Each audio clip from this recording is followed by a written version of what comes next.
حتى إذا جاءوها وفتحت أبوابها قال لهم خزنتها سلام عليكم طبتم فادخلوها خالدين وقالوا الحمد لله الذي صدقنا وعده وأورثنا الأرض نتبوأ من الجنة حيث نشاء فنعم أجر العاملين وترى الملائكة حافين من حول العرش يسبحون بحمد ربهم وقضي بينهم بالحق وقيل الحمد لله رب العالمين صدق الله مولانا العظيم وصدق رسوله النبي الكريم الرؤوف الرحيم اللهم نور قلوبنا بالقرآن وزين أخلاقنا بالقرآن وادخلنا الجنة بالقرآن ونجنا من النار بالقرآن قال الله تعالى وتبارك في شان حبيبه مخبرا وآمرا إن الله وملائكته يصلون على النبي يا أيها الذين آمنوا صلوا عليه وسلموا تسليما الصلاة والسلام عليك يا رسول الله وعلى آلك وأصحابك يا حبيب الله الصلاة والسلام عليك يا رسول الله وعلى آلك وأصحابك يا محبوب رب العالمين. تمام حمد و ثنا، تعریف و توصیف اللہ جل مجدہ الکریم کی ذات پاک کے لیے، جو خالق کائنات بھی ہے اور مالک شش جہات بھی۔ اللہ جل وعلا کی حمد و ثنا کے بعد حضور نبی اکرم، شفیع امم، رسول محتشم، نبی مکرم، اللہ کے پیارے، امت کے سہارے، رب کے محبوب، دانائے غیوب، مالک رقاب امم، فخر عرب و عجم، والی کون و مکان، سیاہ لا مکان، سید انس و جان، سرور لالا رخاں، نیر تاب، سرنشین مہوشاں، ماہ خوباں، شہنشاہ حسینہ، تتمہ دوراں، سرخیل زہرہ جمالاں، جلوائے صبح ازل، نور ذات لم یزل، باعث تکوین عالم، فخر آدم و بنی آدم، نیر بطحا، رازدار ما اوہا، شاہد ما طغا، صاحب علم نشرہ، معصوم آمنہ، احمد مجتبی، حضرت محمد مصطفیٰ صلی اللہ علیہ وسلم کے حضور ناز میں اپنی محبتوں کا نیاز پیش کرنے کے بعد واجب الاحترام ذوی الاحتشام برادران اسلام، السلام علیکم ورحمۃ اللہ وبرکاتہ۔ آج کسی اور آیت پہ گفتگو کرنے کا ارادہ لے کے حاضر ہوا تھا، لیکن محترم قاری صاحب نے جس محبت بھرے انداز میں سورہ زمر کی یہ آیات تلاوت کی تو میرے دل میں یہ خیال پیدا ہوا کیوں آج اس عنوان سے گفتگو نہ کی جائے۔ اور جب وہ نعت شریف پڑھ رہے تھے اور نعت شریف کا ایک شعر ایسا تھا کہ اس وقت میرا جی یہ چاہ رہا تھا کہ اس عنوان سے گفتگو کی جائے، تو چونکہ درس قرآن مجید ہے میں نے انہی آیات کو آج کی گفتگو کا موضوع بنایا۔ چند باتیں اس پہ گوش گزار کر کے اپنی گفتگو کو سمیٹ لوں گا۔ اللہ تعالیٰ میری زبان پہ کلمت الحق جاری فرمائے۔ دنیا پر جن لوگوں نے اپنی زندگی کا ایک ایک لمحہ اللہ اور اس کے رسول کے لیے گزارا اور دنیا میں اپنے آپ کو تقوی کے نور سے مزین کیا، کل قیامت کے دن جب وہ گروہ در گروہ حاضر ہوں گے تو ان کے لیے جنت کے دروازے کھول دیے جائیں گے۔ وہ کیسا منظر ہوگا؟ اللہ تعالیٰ جل شانہ نے ان آیات کے اندر اس منظر کو بیان فرمایا ہے۔ وَسِيقَ الَّذِينَ اتَّقَوْا رَبَّهُمْ إِلَى الْجَنَّةِ زُمَرًا، اور جو لوگ اپنے رب سے ڈرتے تھے، تقوی اختیار کرتے تھے، وہ قیامت کے دن جنت کی طرف گروہوں کی شکل میں جائیں گے۔ گرو در گرو جنت کی طرف روانہ ہوں گے، ان کے قافلے رواں دواں ہوں گے، حتی اذا جاؤہا، یہاں تک کہ وہ جب جنت کے دروازے کے قریب آئیں گے تو پھر کیا ہوگا؟ وفتحت ابوابہا، اور ان کے لیے دروازے کھول دیے جائیں گے، اور دروازے کھول کے ان کو داخلے کی اجازت ہوگی، بس نہیں، وقال لہم خزنتہا سلام، جو داروغہ جنت ہوگا وہ ان کو کہے گا تم پر سلامتیاں نازل ہوں، ان کو سلامی دے گا، سلام علیکم طبتم، تمہارے اوپر سلامتیاں ہو، تم نے زندگی خوب اچھے انداز سے گزاری، طبتم، تم خوب رہے، اچھی زندگی تم نے گزاری، فادخلوها خالدین، اب آ جاؤ اس جنت میں ہمیشہ رہنے کے لیے، وقالوا الحمد للہ الذی صدقنا وعدہ، اور یہ جنتی جب جنت کی نعمتوں کو دیکھیں گے اور اس میں داخل ہوں گے تو کیا کہیں گے؟ اللہ اکبر، کہیں گے سب خوبیاں اللہ کے لیے جس نے اپنا وعدہ پورا کر دکھایا، جس نے جو وعدہ دیا تھا وہ پورا کر دکھایا، وَأَوْرَثَنَا الْأَرْضَ، اور ہمیں اس زمین کا وارث بنایا، نَتَبَوَّأُ مِنَ الْجَنَّةِ، ہم جنت میں رہیں، حیث نشاء، جہاں ہم چاہیں، فَنِعْمَ أَجْرُ الْعَامِلِينَ، تو کیا ہی اچھا ثواب کام کرنے والوں کا ہے، عمل کرنے والوں کا کتنا اچھا ثواب ہے کہ اللہ کی رحمتیں ان کو نصیب ہوں گی، وَتَرَى الْمَلَائِكَةَ حَافِينَ مِنْ حَوْلِ الْعَرْشِ، اور اے مخاطب تو دیکھے گا فرشتوں کو کہ وہ عرش الہی کے آس پاس حلقہ بنائے بیٹھے ہیں، یہ منظر بھی تیری آنکھیں دیکھیں گی، کیا کرتے ہیں؟ یسبحون بحمد ربہم، وہ اپنے رب کی تعریف کے ساتھ اس کی پاکی بولتے ہیں، وقضی بینہم بالحق، اور لوگوں میں سچا فیصلہ فرما دیا گیا، وقیل الحمد للہ رب العالمین، اور کہا جائے گا سب خوبیاں اللہ کے لیے جو تمام جہانوں کا پالنے والا ہے، رب ہے۔ یہ تمام مضمون پر تو گفتگو ممکن نہیں اس تھوڑے وقت میں، دو ایک باتوں پہ گفتگو آپ کے گوش گزار کر کے اپنی معروضات کو، گفتگو کو سمیٹوں گا۔ وَسِيقَ الَّذِينَ اتَّقَوْا رَبَّهُمْ، اور وہ لوگ جو اپنے رب سے ڈرتے تھے، جنہوں نے تقوی اختیار کیا، ان کو چلایا جائے گا، الی الجنت زمرہ، جنت کی طرف گروہ در گروہ، وہ گروہوں کی شکل میں جنت میں جائیں گے، چونکہ تقوی کی بنیاد پہ جو دوستیاں ہوں گی وہ قیامت کے دن قائم رہیں گی۔ قرآن مجید میں اللہ تعالیٰ جل شانہ نے ارشاد فرمایا، الاخلاء بعضهم لبعض عدو الا المتقین، کہ گوڑے یار، خلیل کہتے ہیں جگری یار کو، گوڑے یار کو، گوڑے یار قیامت کے دن ایک دوسرے کے دشمن بن جائیں گے، الا المتقین، لیکن جن کی دوستی تقوی کی بنیاد پر ہوگی وہ قیامت کے دن بھی قائم رہیں گے۔ اس لیے تقوی کی بنیاد پر قائم ہونے والی دوستی جب قائم رہے گی تو وہ یار کٹھے جنت میں جائیں گے، اور اس مضمون کو یہاں بیان فرمایا گیا۔ زمرہ، گروہ در گروہ، ٹولیوں کی شکل میں، اللہ اکبر، کیسی یہ ٹولیاں ہوں گی؟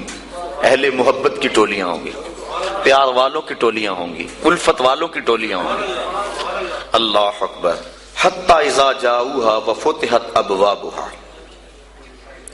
اور یہ ٹولیوں کی شکل میں جنت میں جا رہے ہوں گے، جنت کے دروازے ان کے لیے کھول دیے گئے ہوں گے، اور جو داروغہ جنت ہے وہ ان کو سلامی پیش کرے گا، سلام علیکم، تمہارے اوپر سلامتیاں نازل ہوں، کس بات پہ؟ تم نے زندگی اچھے انداز سے گزاری، اللہ، فادخلوها خالدین، اب اس میں رہو اور ہمیشہ رہو، تمہیں یہاں سے نہیں نکالا جائے گا۔ تو زندگی اللہ کی رضا کے لیے جس شخص نے اچھے انداز میں گزار دی، دنیا پر گو مشکلات اس نے سہی، لیکن قیامت میں اللہ پورا پورا صلہ عطا فرمائے گا۔ حضور نبی رحمت صلی اللہ علیہ وسلم نے ارشاد فرمایا، 4 اشخاص ایسے ہیں جن کو جنت میں جانے سے کوئی چیز نہیں روک سکتی، اور فرمایا اگر لوگوں کے سست پڑ جانے کا اندیشہ نہ ہو تو اے عمر میں تجھ کو کہوں کہ یہ بات گلیوں اور بازاروں میں لوگوں کو بتا دو. اور پھر حضور نے ان 4 اشخاص کا تذکرہ کیا. ایک وہ شخص جو والدین کے ساتھ حسن سلوک کرتا ہے. دوسرا وہ شخص جس کی اولاد زیادہ ہے ذرائع آمدنی تھوڑے ہیں لیکن وہ اپنی اولاد کے پیٹ میں لقمہ حرام نہیں جانے دیتا. جب ذرائع آمدنی زیادہ ہوں اور پھر حرام سے بچنا یہ بھی بہت بڑی سعادت ہے، لیکن جب ذرائع آمدنی بھی تھوڑے ہوں اور اولاد بھی زیادہ ہو تو پھر حرام سے بچنا یہ بڑا مشکل اور آزمائش کا مرحلہ ہوتا ہے. تو جو اس موقع میں رزق حرام سے بچا قیامت کے دن حضور کے فرمان کے مطابق جنت میں جانے سے اسے کوئی شے نہیں روک سکتا. اور ہم صحابہ کی زندگیاں دیکھتے ہیں، فجر کی نماز ہوتی ہے، ایک صحابی جلدی سے اٹھ کے چلے جاتے ہیں. ایک دن آقا کریم نے پوچھا کہ ابو درداء کیا بات ہے؟ تو حضرت ابو درداء نے عرض کی حضور آپ جانتے ہیں آج کل مدینے میں کھجوریں پکنے کا موسم ہے اور سحری کے وقت ٹھنڈی ہوائیں مدینے کی سرزمین کو سلام کرنے بھی آتی.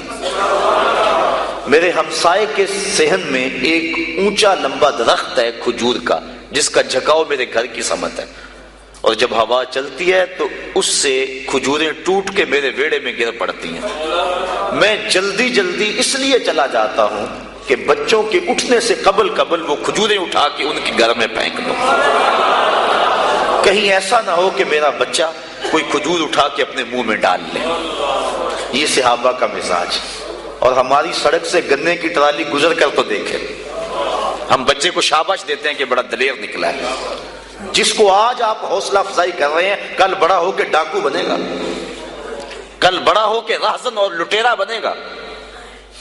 اولاد کی تربیت کے باب میں یہ بات ہے کہ اگر وہ گناہ کا ارتکاب بچپن میں بھی کرتے ہیں تو ان کی وہاں حوصلہ شکنی کی جائے تاکہ ان کے دل میں گناہ سے نفرت پیدا ہو جائے. تو حضرت ابو درداء نے عرض کی حضور میں اس لیے جلدی چلا جاتا ہوں کہ ہمسائے کے گھر سے جو کھجور کا درخت ہماری سمت جھکا ہوا ہے اس کی کھجوریں جو گرتی ہیں میں ان کو اٹھا کے ان کے صحن میں پھینک دوں تاکہ کہ میرا بچہ وہ کھجور اپنے اندر نہ لے لے. اور آپ جانتے ہیں کہ حضرت امام حسین رضی اللہ تعالیٰ عنہ مسجد نبوی میں آئے، صدقے کی کھجوروں کا ڈھیر لگا ہوا تھا. بچے تھے، ایک کھجور اٹھا کے انہوں نے اپنے منہ میں ڈال لی. تو آقا کریم صلی اللہ علیہ وسلم تیزی سے آگے بڑھے اور ان کے حلق میں انگلی ڈال کر حضور نے کہا کہ اس کو نکالو باہر، اور اندر سے کھجور باہر نکلوا دے. میں اور آپ اپنے رزق پر اگر غور کر لیں اور اپنے رزق کی حلت کا سامان کر لیں تو عبادت کی لذت نصیب ہو جائے. تیسرا وہ شخص کہ جس نے ایسی سچی توبہ کی کہ دوبارہ گناہ کی طرف جانا اتنا مشکل ہے جس طرح تھن سے نکلا ہوا دودھ دوبارہ اندر نہیں جا سکتا.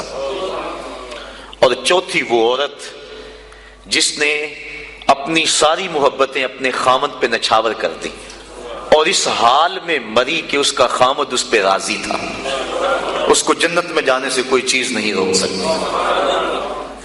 تو دنیا کے اوپر مشکلات سہیں، دنیا کے اوپر اذیتیں سہیں، لیکن قیامت کے دن مالک ان کو بدلہ عطا فرمائے گا. وَسِيقَ الَّذِينَ اتَّقَوْا رَبَّهُمْ إِلَى الْجَنَّةِ زُمَرًا. وہ جائیں گے جنہوں نے تقوی اختیار کیا، اور تقوی احتیاط سے زندگی گزارنے کا نام ہے. تقوی کے بارے میں علماء کے مختلف اقوال موجود ہیں، لیکن خلاصہ یہ ہے زندگی اس احتیاط سے گزاری جائے، اللہ اکبر، کہ انسان کے دامن سے کوئی گناہ نہ لگنے پائے. حضرت امام ابو نعیم الاصفہانی رحمۃ اللہ تعالی علیہ نے حلیہ کے اندر حضرت عبداللہ ابن مسعود رضی اللہ تعالیٰ عنہ سے روایت نقل کی ہے کہ تقوی یہ ہے کہ انسان اللہ کو یاد کرے بھولے نہ، اس کی فرما برداری کرے نافرمانی نہ کرے، اور اس کا شکر کرے ناشکری نہ کرے. اگر یہ چیزیں اس کے اندر پیدا ہو جاتی ہے تو وہ اس زمرے میں آ جاتا ہے جس کا نتیجہ جنت کے اندر جانے کا سبب بنتا ہے. اور حضرت ابو ہریرہ رضی اللہ تعالیٰ عنہ سے ایک روایت ہے جس کو امام ترمذی نے نقل کیا ہے کہ ایک دن حضور تشریف فرما تھے، فرمایا کہ کوئی ہے کہ جس کو میں نصیحت کروں اور وہ خود عمل کرے یا ایسے لوگوں تک پہنچائے جو اس پہ عمل کرے؟ تو حضرت ابو ہریرہ رضی اللہ تعالی عنہ فرماتے ہیں میں نے عرض کی حضور میں ہوں، آپ مجھے وہ نصیحتیں کریں۔ تو حضور نے میرا ہاتھ پکڑ لیا اور حضرت ابو ہریرہ فرماتے ہیں حضور نے 5 نصیحتیں مجھ کو گنوائیں۔ فرمایا گناہوں سے بچو، تم سب سے زیادہ عبادت گزار بن جاؤ گے۔ دوسری بات فرمائی اللہ کی تقسیم پہ راضی ہو جاؤ، تم سب سے زیادہ غنی بن جاؤ گے۔ اور تیسری بات ارشاد فرمائی ہمسایوں کے ساتھ حسن سلوک کرو، تم کامل مومن بن جاؤ گے۔ اور پھر فرمایا جو اپنے لیے پسند کرتے ہو وہ اپنے مومن بھائی کے لیے پسند کرو، کامل مسلمان بن جاؤ گے۔ اور فرمایا زیادہ ہنسا نہ کرو، اس سے دل مردہ ہوتا ہے۔ فرمایا یہ 5 وصیتیں اللہ کے رسول نے مجھ کو گنوائیں۔ انسان گناہ کو ترک کرے، علماء نے کہا یہ تقویٰ ہے۔ اور حضور نے ان نصیحتوں میں پہلی نصیحت جو ہے وہ گناہ سے بچنے کے بارے میں حکم ارشاد فرمایا کہ گناہ سے بچا جائے۔ نیکی کرنی، اچھائی کرنی بہت بڑی دولت ہے، لیکن گناہ سے بچنا یہ اس سے بڑی سعادت ہے، کیونکہ گناہ کرنے سے اللہ ناراض ہو جاتا ہے، اور تقویٰ اللہ کی ناراضگی سے بچنے کا نام ہے۔ تقوی کے بارے میں علماء کرام نے اور بھی روایات، مختلف اقوال بزرگوں کے بیان کیے ہیں کہ انہوں نے تقوی کی دولت اختیار کر کے اپنے آپ کو جنت کا حقدار بنایا اور اپنی زندگی کا ایک ایک لمحہ اللہ کی رضا کے لیے گزارا۔ آج ان کے لیے جنت کے دروازے کھلے ہوئے ہیں اور فرشتے ان کو سلام علیکم کہہ رہے ہیں اور ان کی سابقہ زندگی پر آفرین کر رہے ہیں کہ تم نے اچھی زندگی گزاری، کہ کفاف تھوڑا تھا، ذرائع آمدنی کم تھے، اولاد زیادہ تھی، جس منصب پہ تم بیٹھے تھے تم اپنے وسائل کو بڑھا سکتے تھے، لیکن اس میں آمیزش ہوتی حرام کی، لیکن روکھی سوکھی تم نے کھا لی، اور زندگی کی مشکل گھاٹیوں سے تم نے گزر کے یہاں تک اپنا پہنچاؤ کیا۔ آج اللہ کی رحمتیں بڑھ کے تمہارا استقبال کر رہی۔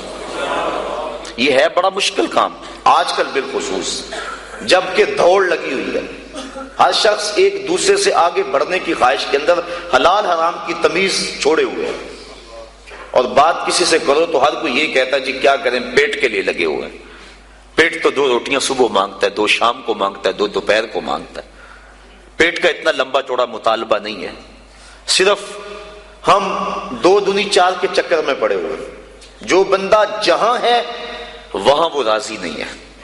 اور اس حدیث کا جو دوسرا ٹکڑا ہے، حضور کی جو دوسری نصیحت، اس میں یہ فرمایا گیا اللہ کی تقسیم پہ راضی ہو جاؤ، سب سے بڑے غنی ہو جاؤ گے۔ غنا دل کی بے نیازی کا نام ہے، تو جتنی مرضی دولت اور پھر بھی طلب ہو تو پھر تو انسان اس طلب میں جل رہا ہے، اطمینان مل ہی نہیں رہا۔ لیکن کفاف تھوڑا ہے، ذرائع آمدنی تھوڑے ہیں، اس سوکھی روٹی پر بھی صبر ہے، قناعت ہے، تو جو لطف اس دسترخوان پہ بیٹھ کر کھانے کا ہے وہ 5 سٹار ہوٹلوں میں کھانے کا بھی نہیں ہے۔ تو یہ حضور کا جملہ کتنا خوبصورت ہے، اور اگر نہیں ہم اللہ کی تقسیم پہ راضی ہوں گے تو کیا کریں گے؟ حدیث میں آتا ہے جب بچہ شکم مادر میں 120 ہوتا ہے تو فرشتہ آ کے 4 چیزیں لکھ جاتا ہے، ان میں سے ایک چیز اس کا رزق ہے کہ ساری زندگی میں اس کو کتنا رزق ملے گا۔ اب جتنا لکھا گیا ہے الٹی چھلانگے بھی لگائے اس سے زائد نہیں ملے گا، اور جب لکھا گیا ہے اس سے پہلے نہیں ملے گا۔ تو پھر اس رزق کے لیے اٹینشن کی ضرورت کیا ہے؟ رزق کے لیے کام کرے، محنت کرے۔ شاید میں نے کسی درس قرآن میں اس حوالے سے بات کی تھی۔ حضرت شیخ سعدی شیرازی فرماتے ہیں کہ ایک شخص جنگل میں گیا، اس نے دیکھا ہے کہ ایک لومڑی ہے جس کے ہاتھ پاؤں ہی نہیں ہے، سوچنے لگا مالک اسے رزق کیسے دیتا ہوگا، تو درخت پہ چڑھ کے بیٹھ گیا۔ تھوڑی دیر کے بعد شیر آیا، اس نے شکار کیا اور پس خوردہ چھوڑ کے چلا گیا۔ وہ رینگتی رینگتی آگے بڑھی اور پس خوردہ کھا کے پیٹ بھر لیا۔ اب اس نے کہا کہ جب اس لومڑی کو اللہ عطا فرماتا ہے میں تو اس کا بندہ ہوں، میں کیوں محنت کروں. اس نے محنت چھوڑ دی. ایک دن فاقے سے کاٹا, دوسرا دن فاقے سے کاٹا, تیسرے دن جب حالت غیر ہونے لگی تو آواز آئی, بندے میں لومڑی کو بغیر کسی محنت کے دے سکتا ہوں, تجھے نہیں دیکھ سکتا, تجھے بھی عطا کر سکتا ہوں, لیکن لومڑی نہ بن, شیر بن, خود کما اور اوروں کو بھی کھلا, نہ کہ لومڑی کی طرح جو ہے وہ بن کے بیٹھ جائے. یہ بھی حکم ہے محنت کرنے کا, لیکن محنت کرنے کا, سعی کرنے کا حکم ہے, اٹینشن لینے کا حکم نہیں ہے. ہماری ذمہ داری نہیں, ہمارا کام ہے کام پہ چلے جانا. دیکھو نا, آپ کسی فیکٹری میں کام کرتے ہیں, 8 کی ڈیوٹی ہے وہاں کام کی, تو آپ مزدوری کرتے ہیں یا کوئی کام کرتا ہے, مالک بیل دے کے آپ کو بلا لیتا ہے دفتر میں, 2 گھنٹے وہاں بٹھائے رکھتا ہے. آپ کو پریشانی ہونی چاہیے کہ وہاں کام جو ہے وہ نہیں ہو رہا. آپ کو کیا غرض, جس نے کام پہ لگایا اس نے بلایا, مجھے تو مہینے کے بعد پوری تنخواہ ملے گی چاہے سارا دن بٹھائے رکھے. تو اٹینشن نہیں ہوتی کہ 8 گھنٹے میرے پورے ہونے ہیں. جس رب نے رزق لکھا ہے وہ کہتا ہے چھوڑ کاروبار, حیا علی الصلاۃ حیا علی الفلاح, آجا اب میری چوکھٹ پہ آجا, رات پڑ گئی اب سو جا, اب کام نہ کر. جس نے لکھا ہے, جس نے کام پہ لگایا ہے, وہ کہتا ہے اب جمعے کی اذان ہو گئی ہے, اب کاروبار بازار البیع, اب چھوڑ دے کاروبار. تو اب جس نے کام پہ لگایا وہی تو بلا رہا ہے, اور ہم کہتے ہیں تیرے بلانے پہ نہیں آئیں گے. تو مالک بلائے اور بندہ دفتر میں نہ جائے تو وہ فیکٹری سے نکالے گا کہ نہیں, یا حالات کشیدہ ہو جائیں گے کہ نہیں, اٹینشن بنے گی کہ. تو اگر آسودہ رہنا ہے, فیکٹری میں کام بھی کرنا ہے, تو پھر مالک سے بنا کے رکھنی ہوگی نا. اگر رزق اس کا کھانا ہے اور اس کی نہیں ماننی تو پھر اٹینشن تو ہوگی. پھر کہا جائے گا جی رزق بڑا ہے, سکون نہیں ہے, پتہ نہیں کسی نے تویز ڈال دی ہوئے ہے, کسی عامل نے جادو کر دیا ہوا ہے, پھر مصیبت بنی ہے. لیکن اگر اس کی مان لیں, جب کہتا ہے کام پہ جاؤ کام پہ چلے جاؤ, اور جب کہتا ہے مسجد میں آ جاؤ مسجد پہ آ جاؤ, اور جب کہتا ہے اب سو جاؤ اس وقت سو جاؤ, کہتا ہے اب تہجد ہوگی اٹھ کے مصلی بچھا لو, مصلی بچھا لو, جو کہتا جائے کرتے رہو, تمہیں ٹینشن نہیں ہوگی, زندگی کی بہار نصیب ہو جائے. حضور نے ارشاد فرمایا اللہ کی تقسیم پہ راضی ہو جاؤ, اللہ کی تقسیم پہ راضی ہو جاؤ, تم غنی بن جاؤ گے, تم گداگر نہیں رہو گے, تم گداگر نہیں رہو گے, غنی بن جاؤ گے, کروڑ پتی ہو کر بھی کمینے نہیں ہوگے, تمہاری جیب میں کچھ بھی نہیں ہوگا لیکن غنا کی سلطنت کے بادشاہ ہوگے. اس کی تقسیم پہ راضی ہو جاؤ. اور مجھے واصف علی واصف کا اچانک جملہ یاد آ گیا. اس نے بڑی خوبصورت ایک بات کہی. اس نے کہا اللہ اور اپنی رضا میں فرق کا نام غم ہے. اللہ کی رضا میں اور اپنی رضا میں فرق کا نام غم ہے.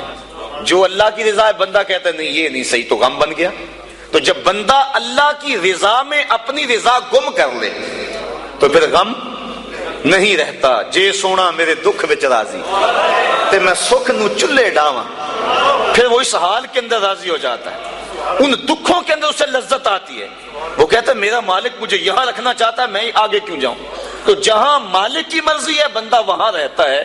تو آج ہر بندہ ٹینشن میں, ہر بندہ مشکلات میں, ہر بندہ بھاگ رہا ہے, محنت کر رہا ہے. میں اس محنت کا انکار نہیں کرتا, یہ بات ذہن میں رکھیں, شریعت میں اس کا انکار نہیں کیا, انسان کو سعی کرنے کا حکم دیا ہے. لیکن اس کے لیے ہمیں ٹینشن لینے کی ضرورت کیا ہے؟ جس طرح بندے کو موت تلاش کرتی ہے, روایات میں آتا ہے اس طرح بندے کو رزق تلاش کر لیتا ہے. تو جو رزق قسمت میں لکھا ہوا ہے وہ بندے کو مل کے رہے گا. شیخ سعدی شیرازی فرماتے ہیں ایک بندے نے ایسی ہی کوئی روایات سنی, کہنے لگا جب میں محنت ہی نہیں کروں گا تو مجھے کیسے ملے گا. اس نے سب کچھ چھوڑ چھاڑ دیا اور ایک غار میں جا کے بیٹھ گیا. اور غار بھی کوئی تاریخ تھی, وہاں کسی کا گزر بھی نہیں تھا. 2 4 5 دن گزر گیا تاکہ بے ہوشی پڑنے لگی. ایک قافلہ وہاں سے گزرا, غار میں انہوں نے جھانکا, دیکھا کہ ایک انسان ہے اور ادم ہویا ہے. انہوں نے جا کے دیکھا, غور کیا, یہ تو بھوک سے مر رہا ہے. انہوں نے کھانا لا کے اس کے سامنے رکھا, اس نے انکار کر دیا. اس نے کہا جب میں کچھ نہیں کروں گا تو وہ کیسے دے گا. انہوں نے کھانا بھی پیش کیا, اس نے انکار کر دیا. وہ بولنے کی سکت بھی نہیں ہے, یہ سمجھے کہ بیچارہ بہت زیادہ بیمار ہے, اور یہ کھانا کھانے کی سکت بھی نہیں ہے. کوئی نرم چیز بناؤ اس کے لیے, کوئی دلیا وغیرہ, کوئی ایسی چیز اس کے لیے انہوں نے تیار کی وہاں قافلے والوں نے, اور جا کے اس کو پیش کی. اس نے پھر بھی سر پھیر دیا, کہا بیچارہ اتنا مجبور ہے, اسے یہ بھی نہیں کھایا جاتا. انہوں نے زبردستی جو وہ چمچ میں ڈال کے اس کے منہ کے قریب کی اس نے دانت بند کر لیے زور سے کہ جب میں ہی نہیں کچھ کروں گا تو کیسے میرے مقدر کا میرے پیٹ میں پہنچے گا. یہ دل میں تھا اور زور سے دانت بند کر دیے. شیخ سعدی شیرازی فرماتے ہیں کہ انہوں نے چمچی کے ایک کونے کو نا اس کے دانت میں جہاں سوراخ ملا وہاں ڈال کر تو زور سے انہوں نے کھولا منہ کو اور اندر حلوہ ڈالا, اور جب منہ کے اندر حلوہ گیا تو اس کو آگے کہا مالک جو میرے مقدر کا ہے وہ مجھے مل کے رہے. تو یہ کہاوتیں بزرگوں نے جو بیان کی ہیں ہماری زندگی کو آسودہ بنانے کے لیے کی ہیں. ہم اپنے مقدر میں جو پاتے ہیں, میرے مقدر میں یا آپ کے مقدر میں جو لکھا ہوا ہے یہ پکی بات ہے, اس سے زائد تو نہیں مل سکتا. اب اس کو حاصل کرنے کے لیے ہم حرام ذرائع کیوں اختیار کریں؟ ہم کام پہ جائیں درود پڑھتے ہوئے, ہم پہ جا رہے ہیں کہاں سے آئے گا کیا ہوگا کیا, اس کی ٹینشن کیا؟ ہم کام پہ جا رہے ہیں اور نبی پہ درود پڑھ رہے ہیں, بس ہم کام پہ جا رہے ہیں استغفر اللہ پڑھ رہے ہیں. اللہ رزق دے گا. سورہ نوح اٹھا کے دیکھیے, فَقُلْتُ اسْتَغْفِرُوا رَبَّكُمْ إِنَّهُ كَانَ غَفَّارًا. تو میں نے کہا اپنے رب سے معافی مانگو, استغفار کرو, بے شک وہ معاف فرمانے والا ہے. پھر کیا ہوگا؟ يُرْسِلِ السَّمَاءَ عَلَيْكُمْ مِدْرَارًا, وہ آسمان سے موسلادھار بارش بھیجے گا. وَيُمْدِدْكُم بِأَمْوَالٍ وَبَنِينَ, تم کو مال بھی دے گا بیٹے بھی دے گا. وَيَجْعَلْ لَكُمْ جَنَّاتٍ, اور وہ تمہارے لیے جنتیں اور باغ دے گا. وَيَجْعَلْ لَكُمْ أَنْهَارًا, اور تمہارے نہریں جاری کر دے گا. اللہ اکبر. مَا لَكُمْ لَا تَرْجُونَ لِلَّهِ وَقَارًا, آگے فرمایا کیا ہو گیا تمہاری نظر میں اللہ کا وقار نہیں رہا؟ یعنی جس سے مانگنا ہے اس سے مانگ نہیں رہے, اور جو دیتا نہیں اس کے سامنے ہاتھ پھیلا رہے ہو. جب سحری کا وقت ہوتا ہے نا, سحری کا وقت, تو اللہ کی رحمتیں قریب آ جاتی ہیں. حدیث میں آتا ہے آواز آتی ہے حل بمسترزقن, کوئی رزق مانگنے والا ہے میں اس کی جھولی بھر دوں. حل میں مستغفرن, کوئی بخشش مانگنے والا ہے میں اس کے گناہ معاف کر دوں. تو اس وقت اللہ کی رحمتیں آواز دے رہی ہوتی ہیں کہ کوئی رزق مانگنے والا ہو تو میں اس کی جھولی بھر دوں, میں اس کی جھولی بھر دوں. اور پھر کیا ہوتا ہے جب وہ کہہ رہا ہوتا ہے اس وقت ہم سو رہے ہوتے ہیں. جب آواز آ رہی ہوتی ہے تمہیں ٹینشن ہے, بیٹی کی شادی کرنی ہے, مسئلہ ہے, جہیز نہ دیا تو بیٹی کو تانے ملیں گے, مسئلے تو ہیں اس دور میں, اس کا انکار تو نہیں ہے. دن رات جو دوڑ لگی ہے اس کے سبب بھی ہیں. ہم جانتے ہیں کہ بھائی فیکٹری میں اوور ٹائم کیوں لگا رہے ہیں, انہیں پتا ہے کہ میں نے اپنی بہن کے ہاتھ پیلے کرنے ہیں. اور ہمارا معاشرہ جو ہے قرآن کو چھوڑ کے جہنم بنا ہوا ہے. آج بیٹے والا مطالبہ کرتا ہے کہ جو ہے مجھے یہ دیا جائے, تو بنی ہوئی ہے, لیکن اب کیا کیا جائے, اس کے لیے ٹینشن موجود ہے. لیکن ہم ذرائع استعمال کرتے ہیں, اس کے لیے محنت کرتے ہیں, کوشش کرتے ہیں, لیکن جو دینے والا ہے جب وہ پکار رہا ہے اس وقت کیوں سوئے ہوئے ہیں؟ وہ کہتا ہے کوئی رزق مانگنے والا ہے تو جھولی پھیلائے, میں اس کی جھولیاں بھر دوں گا. اللہ اکبر. تو اللہ کے حضور جب بندہ طلب کرتا ہے تو اللہ تعالیٰ بندوں کے اٹھے ہوئے ہاتھوں میں اپنی رحمتوں کی برسات کر دیتا ہے. تو بات کہاں سے کہاں نکل گئی کہ انسان کو اگر اللہ کی تقسیم پہ رضا نصیب ہو جائے تو پھر وہ سب سے بڑا حضور نے فرمایا غنی بن جائے گا. اس کے لیے زندگی کی مشکل ختم ہو جائے گی. ورنہ کروڑوں اربوں خربوں روپے بھی ہوں لیکن اس کو تسکین قلب نصیب نہیں ہوگی. اور جب بندہ اللہ کی رضا پہ راضی ہوگا بس اس کو زندگی میں بہاریں نصیب ہو جائیں گے. میں اچھی طرح جانتا ہوں ایک شخص کو, ہمارا پیر بھائی بھی ہے, وہ بہت اعلیٰ عہدے پہ براجمان تھا وہ, لیکن اس محکمے میں حالات ایسے تھے, وہ ایسے چکر میں آ گیا کہ اس کو وہ کام چھوڑنا پڑا. اب وہ لوہے کی ڈھلائی والی بھٹی پہ کام کرتا ہے اور تقریباً 20-25 کلومیٹر کے قریب فاصلہ ہے جو سائیکل پہ آتا جاتا ہے. تو میں نے ایک دن اسے پوچھا, میں نے کہا کہ اچھی ٹھاٹ باٹ کی نوکری تھی اور آپ نے چھوڑ کے اس کو اختیار کر لیا, اب صبح جاتے ہو, آج کل سردیاں بھی ہیں, نہر کا کنارہ ہے جہاں چل کے اسے جانا پڑتا ہے, تو مشکل تو بڑی ہوتی ہوگی. کہنے لگا اس میں اللہ نے میرے لیے لذتیں ہی بڑی رکھ دی, اور اللہ تعالیٰ اس کو زندگی عطا فرمائے. انسان جب اللہ کی رضا کے لیے کسی کام کا آغاز کرتا ہے اور گناہ کو چھوڑتا ہے, اللہ اس کے نیک کام کے اندر برکت ڈال دیتا ہے. کثرت اور چیز ہے, برکت اور چیز ہے. بہت سارے لوگ ہیں کثرت رکھتے ہیں لیکن برکت نہیں رکھتے, اور بہت سارے لوگ ہیں برکت کی دولت سے مالا مال ہیں، اور برکت تھوڑے میں پڑ جائے تو برکت جب مالک ڈال دے تو پھر بندے کے لیے پریشانی ختم ہو جاتی ہے۔ اور آج ہمارے کٹھن حالات پیدا ہوئے، یہ کیوں ہوئے ہیں؟ اس کی ایک اور وجہ ہے جو آپ کے سامنے عرض کرنا چاہتا ہوں۔ امام خبیری نے اس روایت کو نقل کیا، حضور فرمایا سیاتی زمان علی امتی یفرون من العلماء والفقہاء فیبتلیہم بثلاث، میری امت پہ ایک وقت آئے گا کہ لوگ علماء اور فقہاء کی صحبت سے دور بھاگنا شروع ہو جائیں گے۔ فیبتلیہم بثلاث، تو اللہ تعالیٰ ان کو 3 طرح سے آزمائے گا۔ جب لوگوں کی حالت یہ ہوگی کہ اچھے لوگوں کی سنگت صحبت اختیار کرنا چھوڑ دیں گے، 3 آزمائشیں ان پہ نازل ہوں گی۔ پہلی آزمائش یہی جس کے لیے آج کے مضمون کا سارا رخ ہی مڑ گیا، لیکن چلو یہ بھی ضروری باتیں میں آپ کی گوش گزار کر رہا ہوں۔ یرفع البرکۃ من کسبہم، پہلی بات یہی کہ ان کے کسب سے، کاروبار سے، مال سے برکت اٹھا لی جائے گی۔ پہلی نحوست علماء کی صحبت سے دور بھاگنے کی وجہ سے ان کو جو ملے گی۔ دوسری نحوست، ان کے اوپر ظالم حکمران مسلط کر دیے جائیں گے۔ اور تیسری نحوست اور بڑی خطرناک، وَيَخْرُجُونَ مِنَ الدُّنْيَا بِغَيْرِ الْإِيمَانِ، اور دنیا سے بغیر ایمان کے اٹھ جانے کا اندیشہ ہو۔ اور آج دیکھ لیں، یہ بات بھی درست ہے کہ آج وہ علماء کم ہیں جن علماء کی صحبت میں بیٹھ کے اللہ کا قرب ملتا ہے۔ میں جوہر آباد میں گفتگو کر رہا تھا تو وہ بات کو گفتگو تھی، تو ایک وکیل صاحب کہنے لگے کہ آپ جو بات کر رہے ہیں ہم اس بات کو تسلیم کر رہے ہیں، لیکن ان علماء کو کہاں سے ڈھونڈیں جن کی صحبت غنیمت ہوتی ہے اور جن کے دم سے انسان کو اللہ کا قرب ملتا ہے۔ آج تو گداگر اور دکاندار ہمیں مل رہے ہیں۔ تو میں انہیں اسے 2 لفظی جواب دیا، میں نے کہا تمہیں پتا ہے مٹھائی کس دکان سے اچھی ملتی ہے؟ کپڑا کس دکان سے اچھا ملتا ہے؟ سارا شہر چھوڑ کے وہاں جاتے ہو کہ نہیں؟ یہی نہیں پتا کہ دین اچھا کہاں سے ملتا ہے؟ حضور کی امت کی خصوصیات میں سے ایک خصوصیت یہ ہے کہ قیامت تک اس امت میں اہل حق موجود رہیں گے۔ حضور کی جو خصوصیات ہیں ان میں سے ایک خصوصیت یہ ہے، قیامت تک اس امت میں اہل حق موجود رہیں گے، گو تھوڑے رہ جائیں۔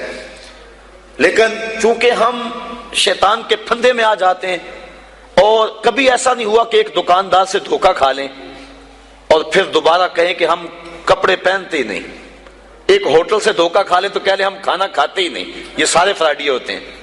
ایک دکاندار سے دھوکہ کھائیں گے، دوسرے کے پاس جائیں گے، دوسرے سے دھوکہ کھائیں گے، تیسرے کے پاس جائیں گے۔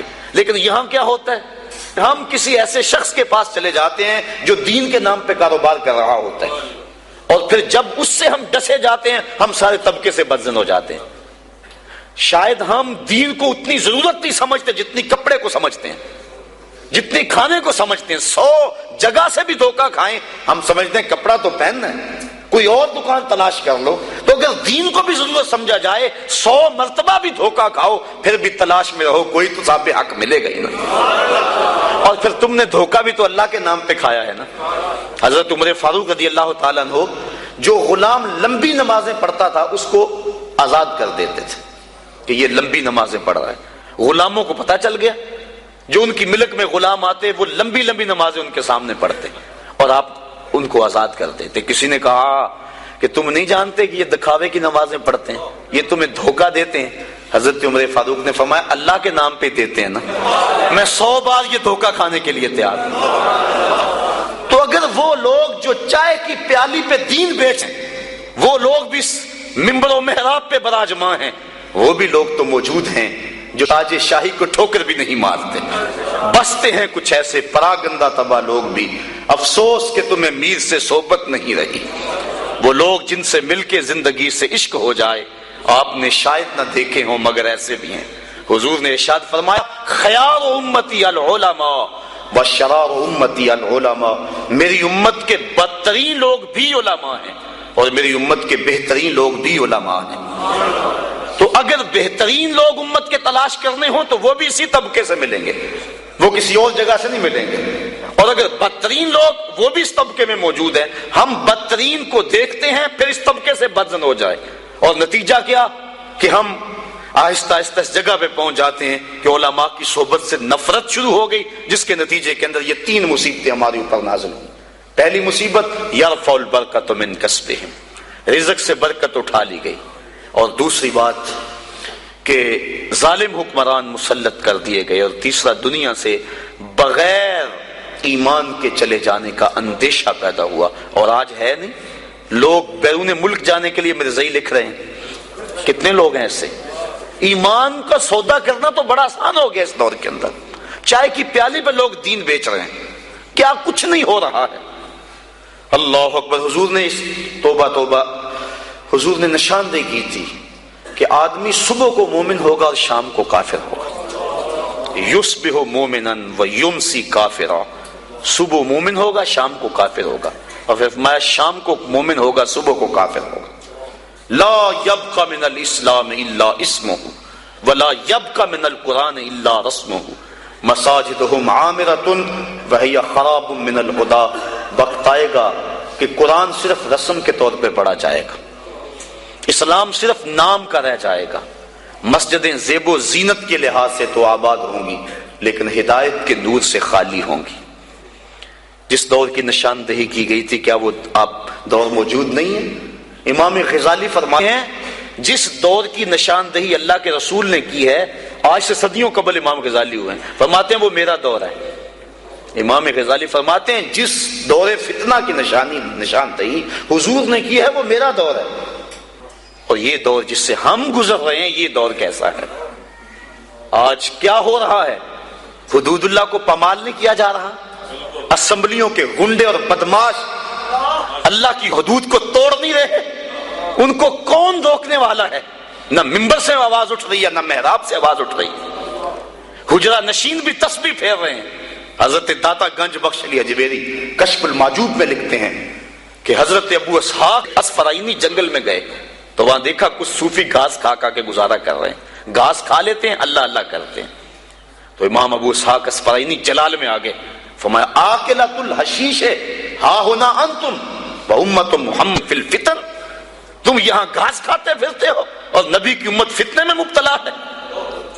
اللہ کو ایسے صوفیوں کی، ایسے تسبیح پھیرنے والوں کی ضرورت نہیں ہے، وہ تو ان لوگوں کا چاہنے والا ہے جو اللہ کے نام پہ سب کچھ قربان کر دیتے ہیں اور اپنا گھر کا سارا اثاثہ اپنی ہتھیلی پہ سجا کے کربلا کے میدان میں آ جاتے ہیں۔ تو آج کیا ہو گیا ہوا ہے ہمیں، اور ہم کس جگہ پہ کھڑے؟ یہ ایک الگ دکھ رہا ہے، اگر اس مضمون کو میں چھیڑ لوں تو یہ بھی ختم ہونے پہ نہ آئے۔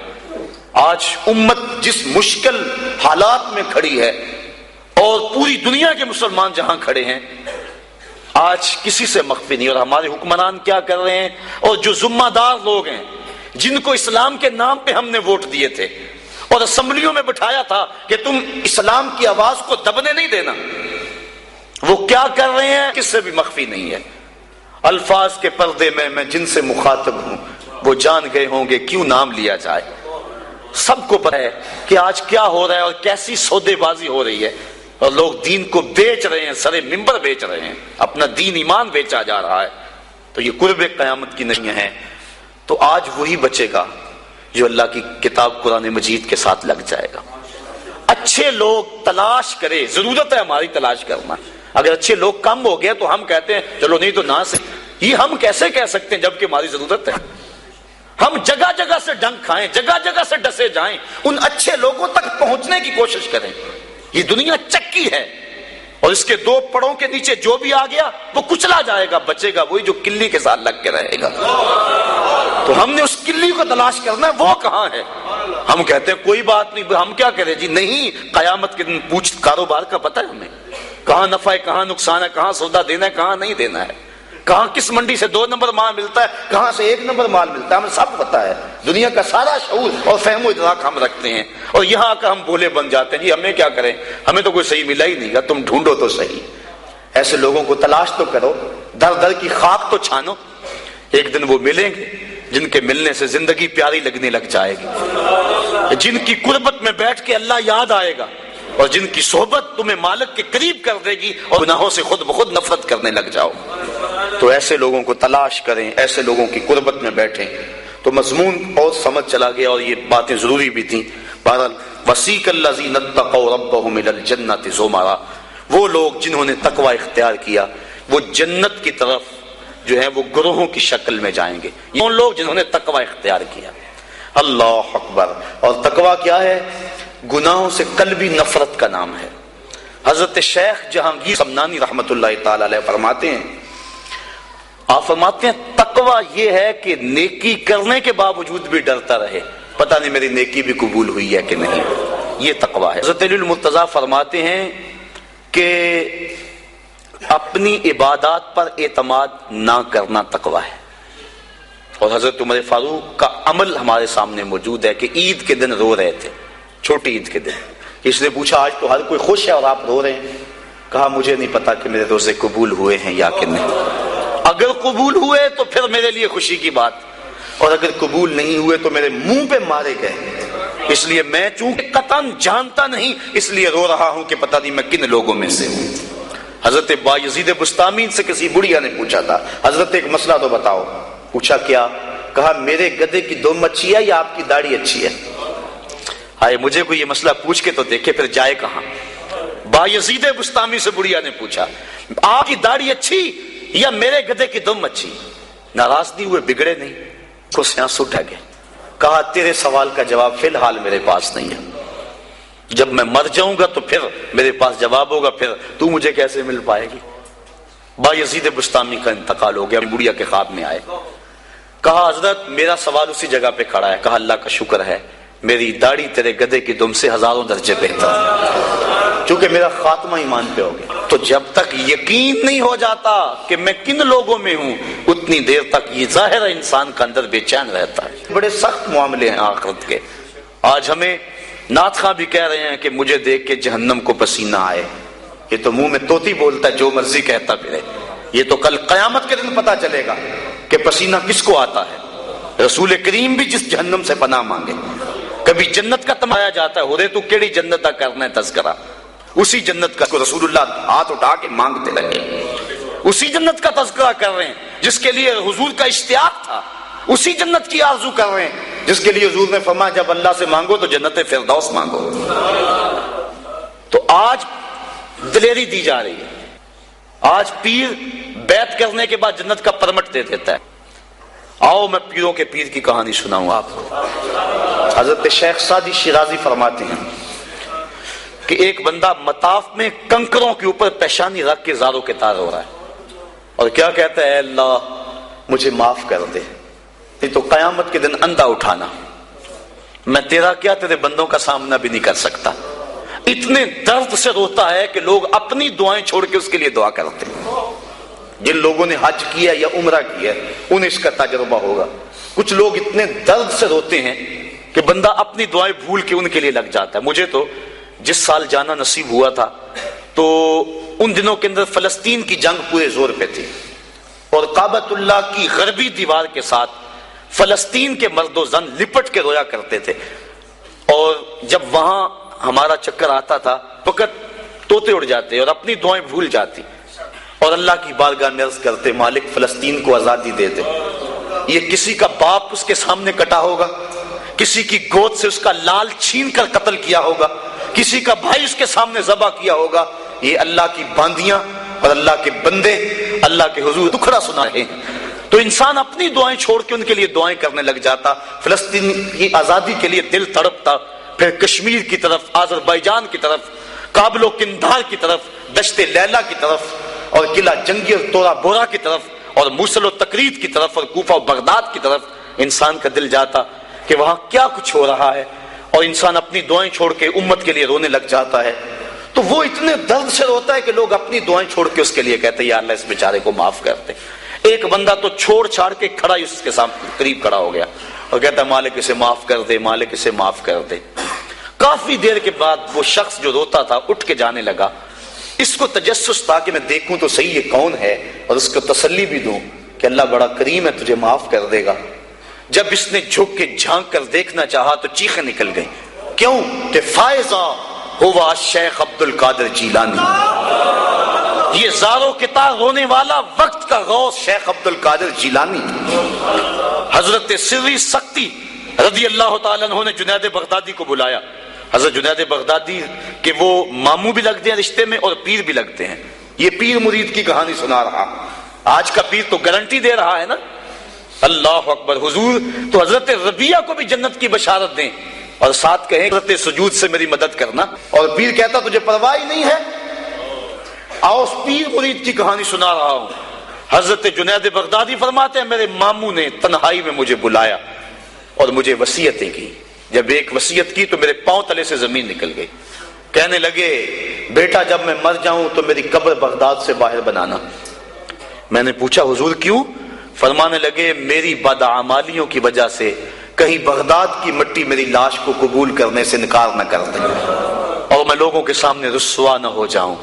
یہ ہیں وہ لوگ تتجافا جنوبہم عن المضاجع، جن کی کروٹیں بستروں سے الگ رہتی ہیں، اللہ کو خوف اور طمع میں پکارتے ہیں، لیکن زندگی کا ایک ایک لمحہ تقوی سے عبارت ہے. دنیا میں تکلیفیں سہی.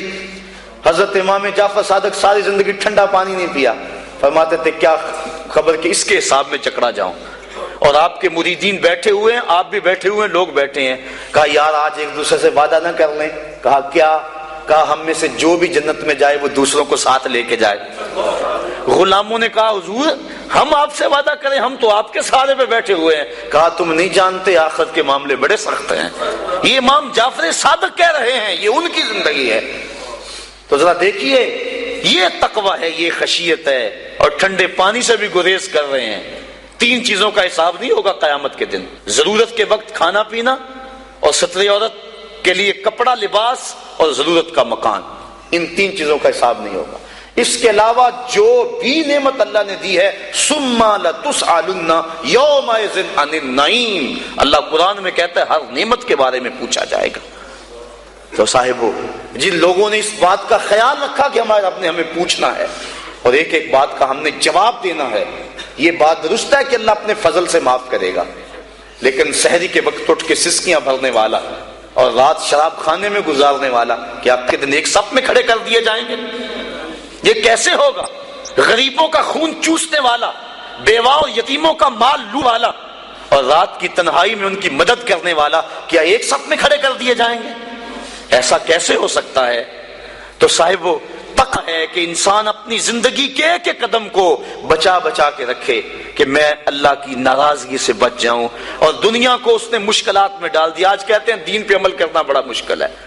جو بندہ دین پہ عمل کرنا چاہتا ہے اللہ قرآن میں سورۃ الاعلیٰ میں فرماتا ہے مشکل نہیں، ہم اس کے لیے آسان بنا دیتے ہیں. چلو لوگوں کے لیے مشکل ہی صحیح، لیکن اس نے مشکل میں یہ زندگی کاٹ لی.